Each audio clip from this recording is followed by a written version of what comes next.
This episode of The Biggest Table is brought to you in part by Wild Goose Coffee. Since 2008, Wild Goose has sought to build better communities through coffee.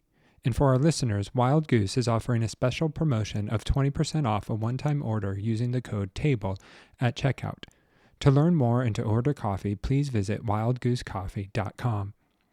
Also, please join me at Theology Beer Camp October 17th through 19th in Denver, Colorado.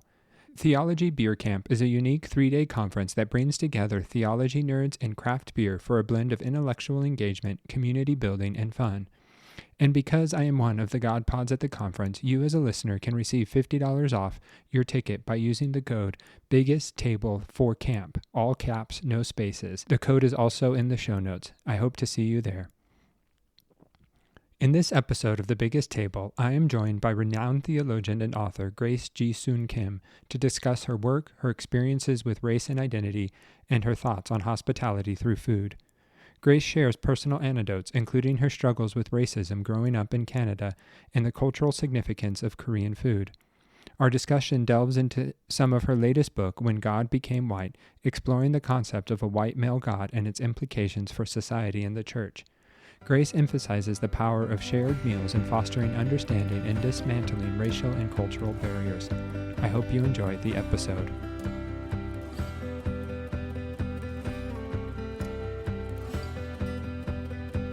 Hello, and welcome to another episode of The Biggest Table. I am your host, Andrew Camp, and in this podcast, we explore the table, food, eating, and hospitality as an arena for experiencing God's love and our love for one another. And today I'm thrilled to be joined by Grace Ji-Sun Kim. A little bit about Grace. She is a professor of theology at Earlham School of Religion in Richmond, Indiana. She is the host of the Madon podcast and has published in Time, Huffington Post, U.S. Catholic, and The Nation. She is an ordained PSUSA minister and enjoys being a guest preacher on most Sundays. She is author or editor of 24 books, including Healing Our Broken Humanity, Embracing the Other, Christian Doctrines for Global Gender Justice, Intercultural Ministry, and most recently, When God Became White. She and her spouse Perry have 3 young adult children and live in Bethlehem, Pennsylvania. So thanks for joining me today, Grace. I'm excited. Thank you so much for having me, Andrew. It's so exciting to be here. Your podcast is so unique, so thank you so much for having me. Yeah, no, and it's been a great avenue to talk and understand not just the joys of the table, but also the struggle and the broken stories we carry with us at the table. And so I'm really excited to hear from your perspective, especially as we wrestle with this white male God that you write about in your book. Yeah. And so one of the first quotes that stuck out to me from your book was this one that says, "Living in white spaces as a non-white person is exhausting." Can you elaborate on what that means for our listeners? Well, I think just in the US, white people, you don't have to think about your whiteness or the color of your skin, your ethnicity. But for people like me, Asian Americans, African Americans, Latinx, Native Americans, we always have to think about it. So thank you for quoting that part. I begin the book by saying everything is connected to race. So for the rest of us who are not white, we have to think about it because it matters all the time. You know, we know Black people are saying, black while driving because you can get shot. And for Asian Americans and as a woman, it gets exhausting because there's all these certain expectations of the stereotype. And if I don't fit in that stereotype, then they will say bad things. If you fit into that, it's not great for myself.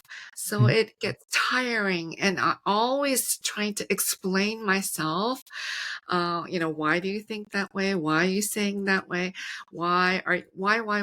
It gets really tiring. So I wish there was a space where I don't have to explain myself all the time. And my book is exploring this as well as I think the impact of a white male God has in our society, in the church, and for people like me. So it is all intersecting, it's all intertwining. You cannot really separate one issue from the other. So, that's why it's so exhausting to me. Yeah. No, and it just sounds like if you try to live as God created you to be, you're questioned, but then Yeah. you have to shrink back and not be who God created you to be, which is just as bad, if not worse. And Yeah. so you're Uh-huh. always in this dilemma Uh-huh. as an Asian American woman, Yeah. I'm sure. Mhm. Yeah, and it gets very tiring. Yeah. And so your family immigrated to Canada when you were a young girl. And so Uh-huh. how did race even impact hospitality and the table and the food you ate growing up? Well, I was 5 years old, so I started kindergarten in the middle of the year, and I still have clear memories of students in the class making fun of me. Well, first, I couldn't speak English. Secondly, I looked different from the rest of the class. We moved to a small city, London, Ontario, which was predominantly white, Protestant, Anglo-Saxon kind of city. So racism, I faced head on. So it was Mm, very difficult. The racial slurs said to me all throughout my primary school, the eye pulls, just making fun of you on a daily basis is very painful. It's hurtful. It's damaging. I know a lot of people who have been, it's affected them throughout their whole life because it continues on in different ways. So that had a big impact. And, of course, food is different. Western food and Asian food. And right now, in 2024, with social media and the world kind of shrinking and more immigrants today than there was in the 70s. And with K drama and K pop, people are aware of Asian foods. We have H Marts here in the larger mm, cities, so people can get it. And Korean food you can get in Trader Joe's or these other bigger stores. But in the 70s, it wasn't readily available. People didn't even know what it was. And so I remember in my grade three uh, school trip, we went to the zoo. And in Korea, what's typically what mothers usually make for a field trip for their lunch. Here in the US, it's a sandwich every day. In Korea, it's kimbap. So back then in the 70s and 80s, nobody has heard of kimbap, but today I think you could even buy the frozen ones at H Mart and Trader Joe's. So you can imagine these young kids. I pulled it out and it takes a long time to make because however many ingredients, 6 or 10 ingredients that go into it, you have to cook it individually and then you wrap it up. yeah. So it's a lot of work. And my mother got up extra early to make that. And so I pulled it out of my bag when it was time to eat. It was lunchtime and everybody made fun of it. They, Mm, say, ooh, and, what are you eating? What kind of food is that? That's so disgusting. All these things. And so without even having a piece, I threw it out.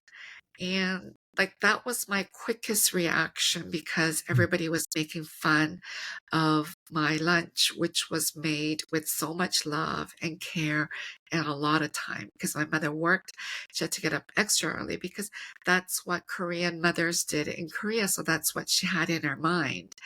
And so, that was so many decades ago, but it still impacts me because I reflect on it a lot. I've probably written a blog on it that food, which is so important for all of us. We mhm. cannot survive without food. And the table is a place of hospitality. We welcome people, and you can share and, not just the food, but your life stories. It's a lot of sharing around the table. But we were I outside. think we've But the fact that people made fun of food and the fact that I had thrown away that guilt uh, has been with me all my life. My mother has passed away. I've never been able to talk about it with her. And she probably never mm, knew that I threw it away. She probably thought, oh, she probably enjoyed it and had a good lunch. But that event so long ago has made a big impact on me. And that, since then I've been saying to myself, I should not be ashamed of my culture, of my food. Food is not to be wasted. There's always lack of resources. People go hungry and to throw away, good food is sinful. It's wrong. We shouldn't be doing that. And I know it happens in the US all the time, in restaurants and homes, in churches, in so many places we just throw away food. So that has made a big impact on me. And so I hope that, listeners who are thinking, listening today, your podcast, I'm sure some will be able to relate, Yeah. something that happened like 40 years ago. But I hope that, we will be more welcoming of different cultures, that we will be, accepting, because food is essential and has so much history and culture, identity all associated with it. And food is something that gives us joy Hmm. and comfort. So we should not be using it as a weapon against other people. No, and I love that. Yeah, it does bring so much joy, and I do love the fact that so much ethnic food is now readily available. What's some of the stereotypes of Korean food you wish didn't exist? Well, I don't know if there's stereotypes, but the utensils that we use is different. Hmm. So Koreans and a lot of people in Asia will use chopsticks, so East Asia. In other parts of the world, people use their hands, which is normal, or you use fork and knives and spoons. So people around the world eat differently. It's all kind of wrapped up in one's history and culture. So chopsticks, which is a wonderful tool. Many people who don't use it find it so difficult, but it's such a practical tool. It's to pick up food that has already been cut up. Um, but a lot of people in the Western world, we put knives at the table and you cut up your food. So there's already a huge difference in how the food is presented. In Asia, everything's chopped up. All the meats will be cut up, the Hmm. vegetables, you don't need a knife. But I remember so many people making fun of the chopsticks. Hmm. And even just more recently in seminary, we were watching a video of a missionary who was, a white missionary, I think in China, and they were celebrating someone's birthday. And I think the Chinese people were eating cake with chopsticks, which is very normal. Hmm. Um, I love to do it too. And people were laughing at that. That was very hurtful for me. Right. Uh, there's nothing funny about chopsticks, and that is how we eat. It'll be just like some Africans or Indians using their hands to eat. There's nothing wrong with it. There's so much meaning. I think Filipinos and even some Mexicans, the use of hand is very meaningful when they're eating food. And so for chopsticks, it's just an extension of our hand.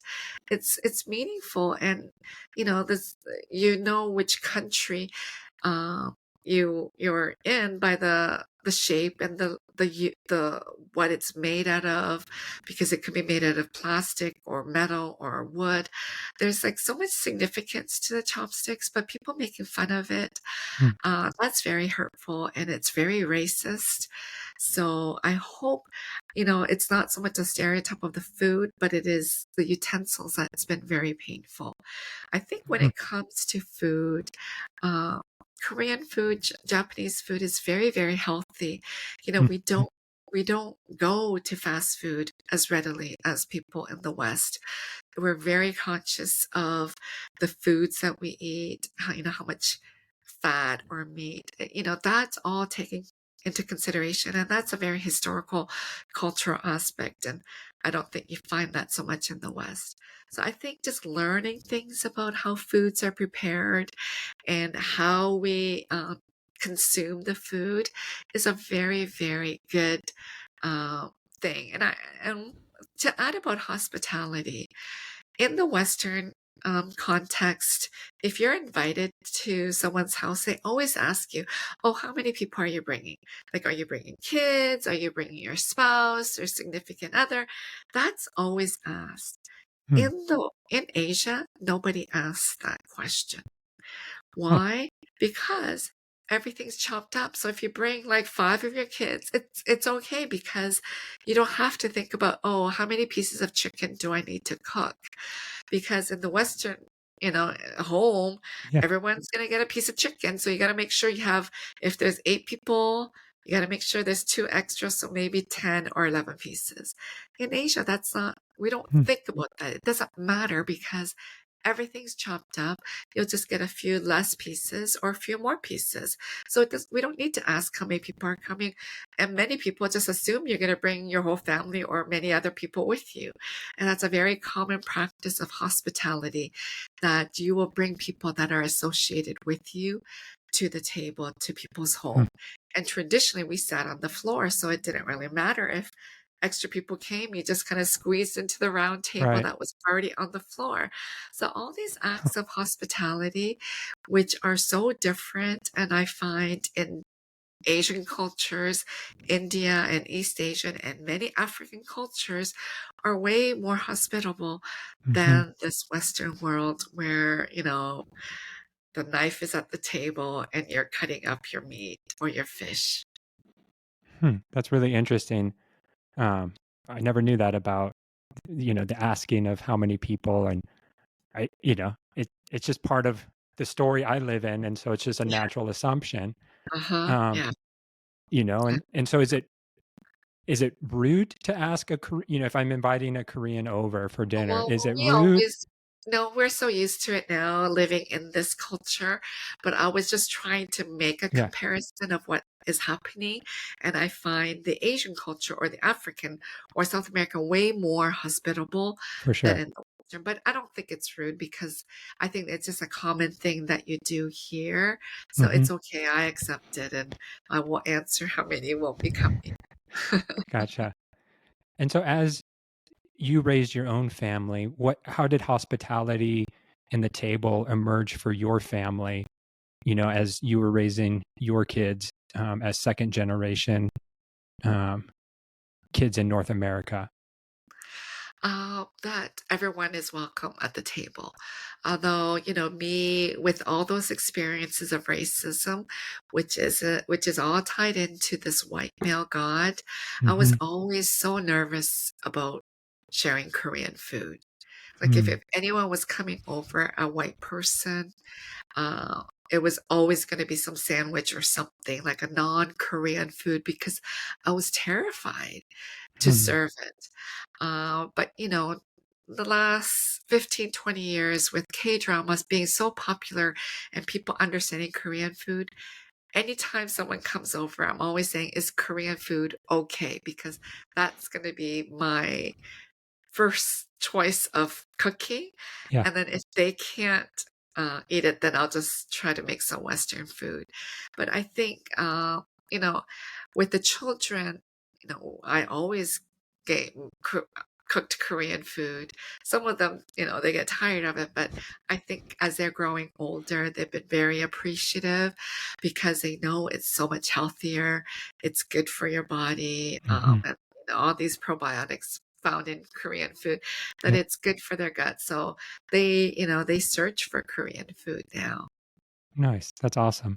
Yeah. And so then as we think about sort of dismantling this white American male god that just, is prevalent. You mentioned growing up with the picture of the white Jesus above your sofa. So it's the first thing you see. Um, Uh-huh. how how can the table be used as a means of dismantling and changing the narrative, and expanding our view of God? Well, I think table is one way. I don't think it's the only way, and I don't know if that would be um, No. like someone's priority. I think your podcast is very interesting. There's so many aspects to dismantle, but the table is one good way to show hospitality in that we are all human beings. We can eat chicken. We may prepare it differently with different spices. I think maybe Western food is not, you don't need to marinate so much, but in the Korean food and Chinese food, there's a lot of marination going, overnight marinating, Hmm. or there's a lot that goes into the preparing, but it's the same chicken. But, we can be able to share that even if you eat plain food or spicy food, that we're all human beings, that we can be all part of the body of Christ. So I think at the table you can start sharing this and work towards dismantling this white male god. I think this white male god has been in the book, I go into more depth of how it became, but then let's go into why it's being reinforced. It's being reinforced so that white people can reinforce their own power, can legitimize their status quo, can allow whiteness to continue to happen in our society, and to oppress those who are different. So this white male god has been used as a tool to oppress people of color and also women of color. So women have been oppressed and marginalized. We are we have been and we continue to live in a patriarchal society. So hopefully through the sharing of food at the table, through love, because you know, if you are able to break bread with another, you will not that person will not be an enemy. So if we can break bread with those who are so different from us, either ethnicity wise or socioeconomic, or gender identity or human sexuality, if you are able to break bread and if you have some hesitation to, once you break bread with one another, you recognize that we are all human beings at the end of the day. We may be different, the way we look, the way we dress, the types of food, but I think that that will help us to dismantle racism by dismantling this white male God. You know, none of us have seen God. We don't know how God looks like, but God has been imagined as a white man. And, you know, recently I spoke in St. Petersburg, and if you've ever been there, Dali Museum is there in St. Mm. Petersburg. So I visited the museum, and one of Dali's painting, you know, he's our contemporary artist. Um, and one of the paintings is called, I think, the Ecumenical Council. It's a very busy painting, like a million things happening in that painting. But at the top, he painted God the Father, and then the dove as a spirit, and then Jesus. But it's interesting that this was the first and the only one where I've seen a naked God. So Dali paints a male naked God.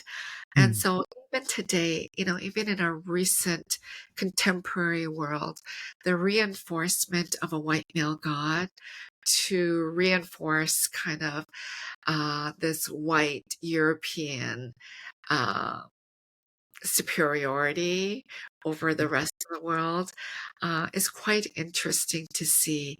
And so, as a theologian, for me, you know, much of my task is to dismantle this, to dismantle this white male God, so that in turn we can work towards a more just society, a more equal society, eliminate patriarchy in our churches and in our society, in the family and in our communities, and get rid of racism.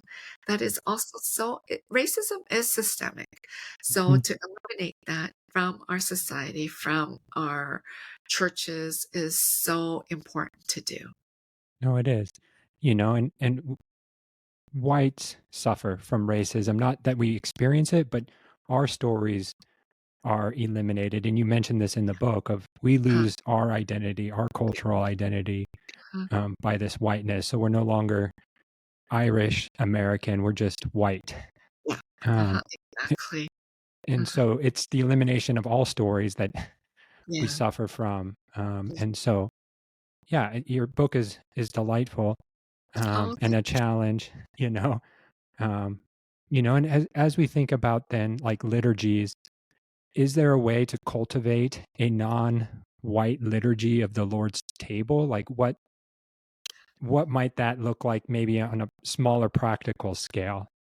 yeah. So I think still many people go to church, but many don't. But I think the liturgy for those who attend church is crucial because it's repetitive. It's Mm. kind of what you say gets reinforced in your own brain and your own way of thinking. I've always said that words are so powerful. So if you continue to use the male language, and then those who say words aren't that important, then you can just throw in the pronoun thing and everybody gets all Yeah. uptight about, why don't we use they, them for God? And everybody's going to get uptight. So once you know that people get uptight, then we know that words are important. It's just because they form our thoughts, they influence the way we think and the way we behave. You would think that words aren't that powerful, but they are. So if we're going to think about liturgy, I think we really have to move away from this white language. I grew up, oh, fairest Lord Jesus, and, wash, with the white lamb and all these. White has always been associated with good and black is evil and Hmm. horrible. So then the people who are darker skin are always viewed as evil and bad people. So we really have to break this down. So move away from those types of languages. We need to write new hymns and Mm. gospel songs and new prayers and prayers of confession, call to worship. All these are very important, and to move away from the male language too. In the book, I go into, retrieving all these other rich biblical imagery and language that can move away from the white male God. So why don't we incorporate some of that? I know people are going to be uptight and upset, but I'm not saying change everything all at once because I think that might be too dramatic, but to do a little bit at a time, and so that people can get their feet wet and come to appreciate. And I think pastors and leaders need to explain that there are these biblical words and images that can be very helpful to move away from this gendered and from this racialized understanding of God, which has been so detrimental to people like me. I think how um, our words are so crucial that we need to kind of slowly teach the people in the church. And I think ministers and leaders really need to educate themselves and Hmm. teach the congregation. Actually, many of them are really hungry for this. The book just came out, but I've already done a few talks in churches, and people in the churches are using them now Huh. as Bible study. And so people are hungry for this. So I hope that leaders and ministers will really kind of teach this in their church, Yeah. because people do want to learn about it. No, I love it. And it is so important, and so many great resources have come out, even from InterVarsity Press of, dismantling racism, and really Uh-huh. applaud InterVarsity's work. And your book is just another great book in a line of books from Well, InterVarsity. much. Thank you Uh, so much. and as we close, there's a question I ask, and all of my guests, and what's the story you want the church to tell? Okay, well, there's a lot of stories, but I think the main story would be that God loves us no matter how we look, what our culture, our ethnicity is, what our gender, our sexuality, whatever it is. We're all unique. We're all different. There's nobody the same as you, Andrew, or me. So all of our uniqueness, God loves. So that love, I think, is the most important message. And Hmm. in turn, we need to love God and our neighbors. I think that just wraps up the whole gospel message, the whole biblical message.